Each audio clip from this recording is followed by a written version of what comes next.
اور اب آپ کو یہ بتائیں کہ فتنہ الخوارج کے خلاف کارروائی پر خیبر پختونخوا کے عوام کی رائے سامنے آئی ہے۔ پاک فوج کی افغانستان میں کارروائی ایک دم اچھا اقدام قرار دیا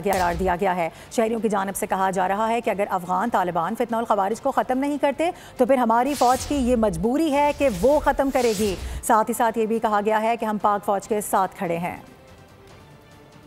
اور حالیہ دنوں میں جو کارروائی ہماری ملٹری نے کی ہے وہ قابل ستائش ہے۔ افغانستان کے پیچھے آج کل مختلف ملک، انڈیا ہو گیا، دوسرے ممالک ہیں، وہ ان کی کچھ پناہی کر رہے ہیں۔ ہم ان کی بھرپور مذمت کرتے ہیں اور افغانستان کے جتنے لوگ ہمارے پاکستان میں رہتے ہیں ان کو بھی نکالنا چاہیے۔ یہ بہت نمک حرام ہے، ان کو جلد از جلد نکالنا چاہیے۔ اور ان بلاٹ فجکی میں پاکستان فوج په افغانستان شتي مکروايي کړی دو دا راشه کړی دو ځکه چې افغان حکومت ته په چار دو چې د خپل ځان په خپل صفا کی او چې دی نه صفا کوي په دې د فوج د مجبوری دو هم هڅه کوي پاکستان آرمی شتي میں حمله وکړل په دغه باندې په افغانستان باندې دا ګان چې سمرا زره صفاټي وشای میډیا جانی مالیار کې سم تابعداري زما په خیال دا چې نور د پاکستان چې کم دی د خلکو علاج وکي او دا خلک دی په مکمل توګه چې کم دی زم چې د پاکستان نم لږی او بل دا چې کوم دراندازي کیږي یا کوم خلک دلته موجود دي چې دا غي خلاف سخت کاروایی وشي چې مکمل د پاکستان